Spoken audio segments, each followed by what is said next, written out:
For a lot of people, it's been more than a year since their last vacation. But with vaccines now available to all adults and the promise from President Biden that all Americans will be able to safely celebrate the 4th of July, it's gearing up to be a pretty big year for summer travel. Here to talk about it now is Melanie Lieberman. She is senior travel editor at The Point Sky. So, Melanie, what are we talking about here? Are people looking to fly more? Are they looking to take more road trips? Where are you seeing most of the interest?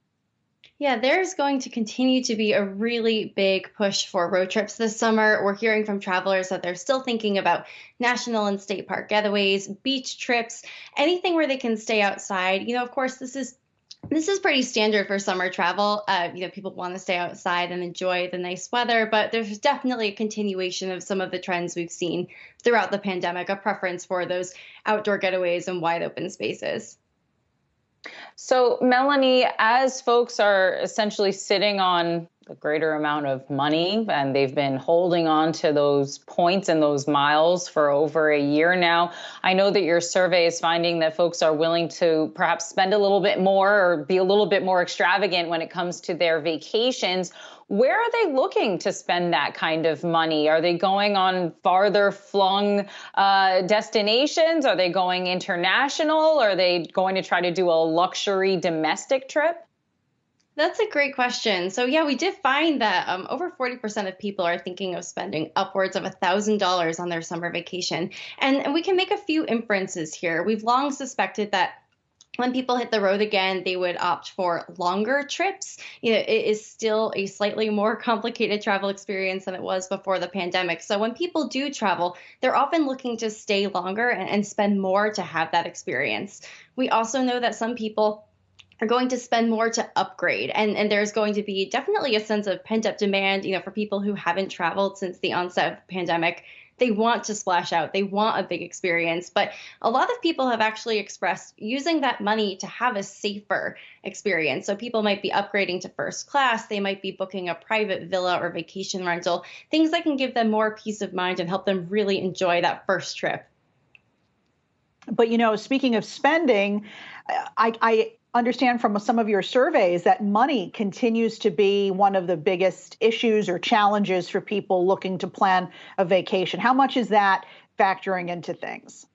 Absolutely. And that's the other side of this coin. So for people who said they are not going to take a summer vacation, the vast majority said affordability was the factor. And that's a shift that we're seeing for the first time in a while back towards money being a driving factor. So throughout the pandemic, we've seen people really prioritizing their health and safety. And that's not to say that that isn't still very important. We know that people are still looking for destinations and travel providers that are enforcing mask mandates, having enhanced safety and cleaning procedures. But we also know that affordability is really a driving factor. And of course, this has been such a difficult economic experience for so many people. A lot of people have lost their jobs. So we know that as travelers think about getting back into travel, they're looking for deals. They're trying to find a way to make this a more affordable experience.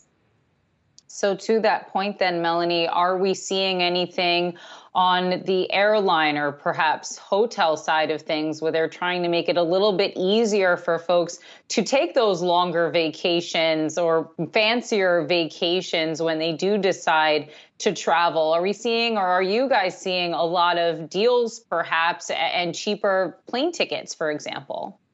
So the deals are out there, but travelers need to be more flexible than ever if they want to book a deal. What we're seeing is so much demand for the same kinds of trips. If you are among those people who are dreaming of a road trip this summer, you are not alone. And there's a lot of demand for rental cars. And in addition to the demand, there's also reduced capacity. A lot of rental car fleets were slashed during the pandemic. So for people who want a road trip, you're competing for cars that are quite limited in number now. So to get those deals, you're going to have to be really flexible, and you might need to think outside the box a little bit. We're seeing a lot of deals to, city vacations. A city hotel might be more affordable than a resort on a beach or near a national park. So we're really encouraging travelers to be flexible with their dates and the length of their stay, and to also look for value-added incentives, because sometimes the actual rate might not seem as low or as affordable as you were hoping, but maybe there's going to be, a property credit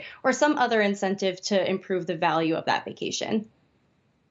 What about long-term rentals or people looking at, an Airbnb? We actually had the CEO of Vacasa on recently talking about how they continue to see record demand and that lots of folks seem to be choosing that route versus a regular traditional hotel, and that might have to do with some of the hygiene and safety protocols.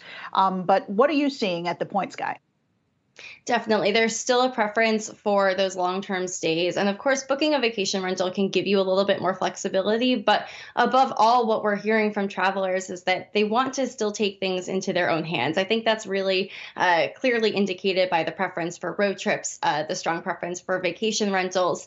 And we're also seeing there are a lot of factors that play into this, but we're seeing people come together for the first time in a long time after they've been vaccinated. And so a vacation rental can make it easier to gather safely as a family and be in control of your own space. So it definitely seems like there's going to be a continued interest in the flexibility and the space that a vacation rental can make possible when it might be a little bit more difficult to pull that off with a hotel.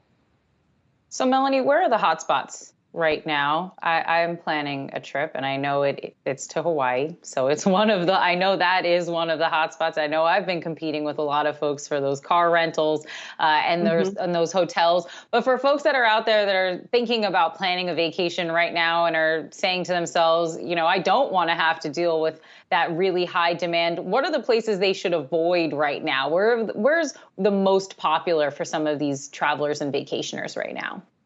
Yeah, so like you said, you're not alone. A lot of people are headed to Hawaii. We're continuing to see a lot of interest in national parks, including in the off season. So it used to be a much safer bet to go to a national park in the shoulder season or off season. And even as we're gearing up into summer travel, things are already getting really busy. If you haven't booked your accommodations yet and you're a national or state park, it might be difficult to find something already.